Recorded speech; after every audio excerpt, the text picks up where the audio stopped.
À Mourmelon-le-Grand, le 2 juin, la promenade quotidienne de Chantal dans ce parc a viré au cauchemar.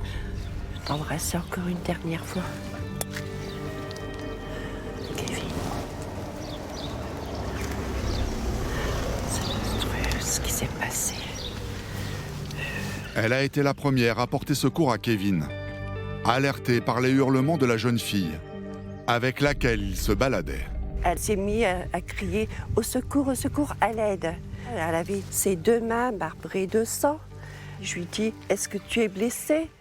Cette jeune fille, la voici. Nous l'appellerons Ophélie. Elle n'est pas blessée, mais elle raconte à Chantal qu'on a tenté de lui voler son sac. Kevin s'est interposé et l'agresseur l'a poignardé. La tache de sang devait se trouver par ici.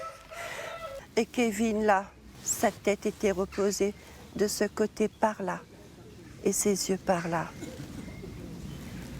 Et puis là, à gauche, il y avait son trou de couteau, mais c'est pas une lame, une pointe de couteau, ça pique. Là, non, lui, c'était de l'acharnement, c'était... C'est dur, c'est dur. Kevin a reçu une vingtaine de coups de couteau, dont 2 en plein poumon. Ce jour-là, Chantal est accompagnée de sa filleule. Elle tente de le ranimer. Elle lui a fait le pompage du cœur, c'est tout. En vain. Kevin meurt sous les yeux de son amie Ophélie, qu'il aurait tenté de protéger. Elle n'arrêtait pas de pleurer, puis à être en panique. Je me suis dit, la pauvre, ce qu'elle vient de voir, les coups de couteau et tout. À ce moment-là, tout laisse penser que c'est un vol à l'arraché qui a mal tourné. Et si ce n'était pas le cas? Si Kevin était tombé dans un guet-apens dans lequel Ophélie serait impliquée? Mais pourquoi aurait-elle assassiné ce copain qu'elle connaissait depuis l'enfance? Et surtout, qui est le mystérieux meurtrier? Dans la Marne, Mourmelon-le-Grand est sous le choc. Dans cette petite ville de garnison, tout le monde se connaît. Kevin était réputé pour être un garçon sans histoire. Dans sa famille, tous s'accordent à le dire, Kevin était la joie de vivre. Aîné d'une fratrie de 3 enfants, il vivait avec son père militaire et sa mère assistante maternelle. Bon élève, il s'apprêtait à passer le baccalauréat. Au lycée, ses copains le décrivent comme un bout en train, le moteur de la bande. Ah, quand même, celle-là, c'est la meilleure. Montre les oreilles, il est beau dessus. Celle-là, elle est trop belle. T'en as pas une où il danse? T'es gênant quand même. T'es gênant, comme le gars. À toutes nos soirées, c'était le seul à danser comme un kiki. Oui, c'est lui qui mettait l'ambiance dans nos soirées. Il savait se faire aimer. Ouais. C'était un peu une chance en fait de l'avoir comme pote quoi. Avenant, beau garçon, il était très populaire, notamment auprès des filles. Arrête de faire ça. Mais son cœur ne bat que pour une seule. Depuis toujours, il aurait été secrètement amoureux d'Ophélie. Il s'était confié à son meilleur ami. Ah bah ça, il a dû commencer sérieusement à me parler un peu d'elle vers la 6e, un truc comme ça. Et qu'est-ce qu'il disait sur elle? Qu'il la trouvait belle, tout ça, il est gentil, attentionné un petit peu, de temps en temps, mais ouais, truc un peu de base. Comme elle dirait en général quand tu vas attiré par une fille. Ophélie et Kevin ont une petite aventure au collège. Puis ils décident de rester amis. Mais entre eux, cela reste ambigu. Dans la bande, la jeune fille fait elle aussi l'unanimité. Elle était gentille, toujours là quand on avait besoin d'elle. Plutôt réservée, plutôt timide. On peut rigoler avec elle, mais c'était le genre de fille, elle se plaignait jamais. On l'entendait jamais se plaindre. On croyait que c'était quelqu'un de bien, mais apparemment c'est trompé. Elle est tombée dans le panneau. À la voir comme ça, Ophélie a tout d'une adolescente tranquille. Aujourd'hui, les enquêteurs ont de sérieux doutes. Ophélie leur aurait menti, y compris sur la description très précise qu'elle donne de l'agresseur.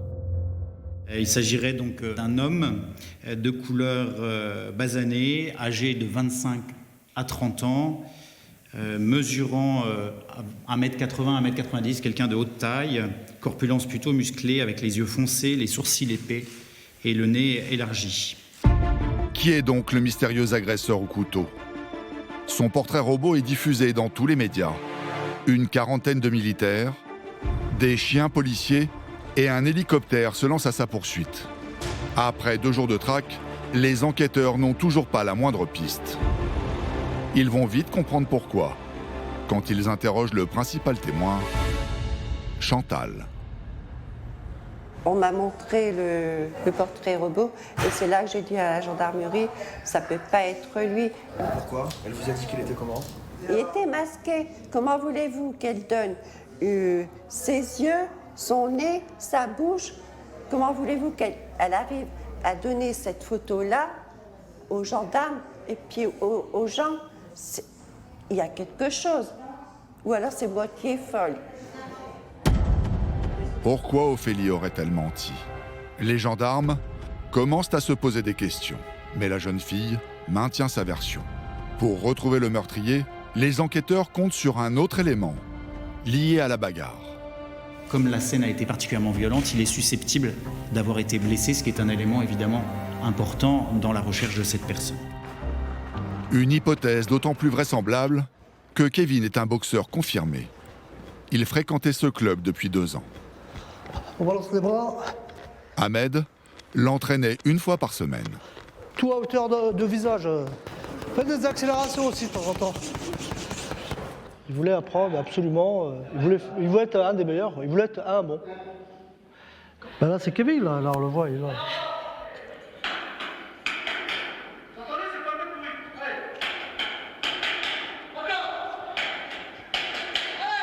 Il était capable de mettre un adversaire KO. Il faut savoir les donner, les coups. Et il savait les donner. 2 jours après le meurtre, à 10 km de Mourmelon-le-Grand, dans ce lycée, l'attitude d'un élève attire l'attention. Il boite à cause d'une blessure à la cheville. Une personne présente ce jour-là nous explique au téléphone que son comportement était en plus extrêmement bizarre.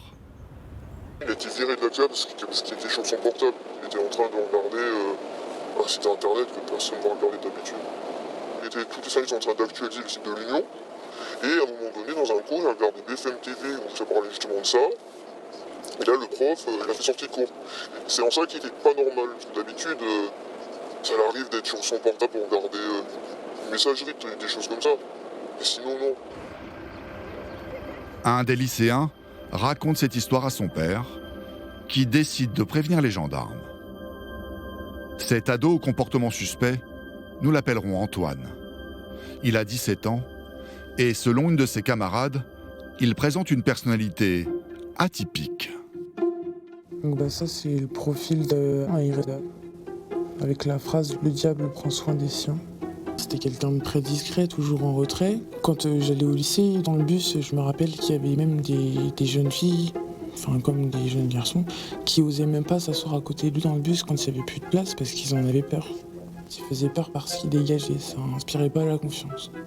Il était dans sa bulle, dans son monde, dans sa console de jeu sur les jeux de guerre, et puis dans sa passion pour la guerre. Cette passion, Antoine l'affiche sur les réseaux sociaux. Il participait régulièrement à des reconstitutions historiques de batailles de la Seconde Guerre mondiale. Quand il a fait sa journée d'appel, il a demandé carrément comment démonter une arme, comment la remonter. Est-ce que si on tuait quelqu'un avec, il pourrait nous retrouver. On ne peut pas penser à ça à 17 ans. Logiquement, on a l'impression qu'il gardait tout en lui et qu'à un moment, ça allait péter, quoi. Les gendarmes prennent la piste d'Antoine très au sérieux.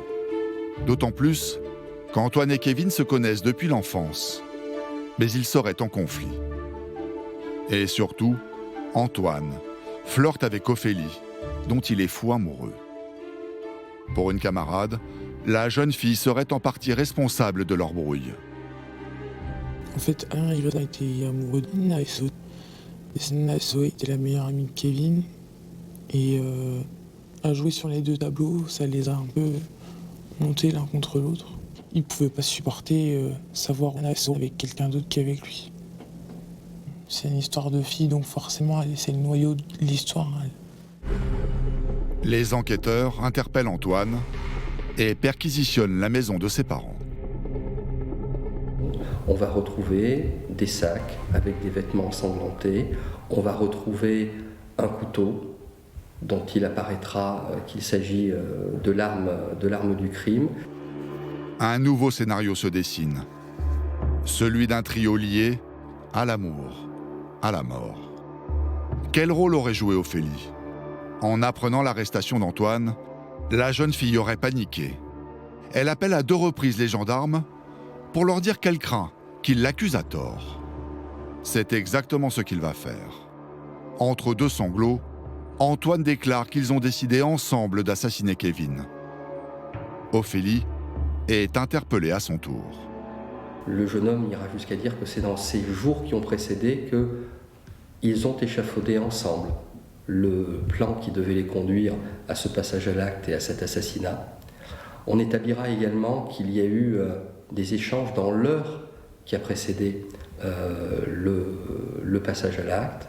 Et puis on réussira à établir qu'il y a eu des recherches sur Internet pour élaborer le fameux portrait robot. C'est-à-dire que l'idée même du portrait robot, le fait que les enquêteurs allaient envisager un appel à témoins, semble être quelque chose qui avait été réfléchi, préparé et organisé par les mis en cause. Pour justifier le crime, Antoine explique que c'est Ophélie qui lui aurait demandé de supprimer Kevin. Car selon elle, il la harcelait quotidiennement pour la récupérer. L'expertise du téléphone de la jeune fille a permis d'établir le harcèlement ? On n'a aucun élément à cette heure-là qui nous permet d'établir cette notion de harcèlement. Si le harcèlement n'est pas avéré, quel pourrait être le mobile ? C'est la question que se posent toutes les personnes présentes aux obsèques de Kevin. Pour l'instant, Ophélie nie toute implication dans le meurtre. Et comme Antoine, elle reste pour l'instant présumée innocente. En attendant leur procès, les 2 suspects ont été placés en détention provisoire. Ils risquent 30 ans de prison.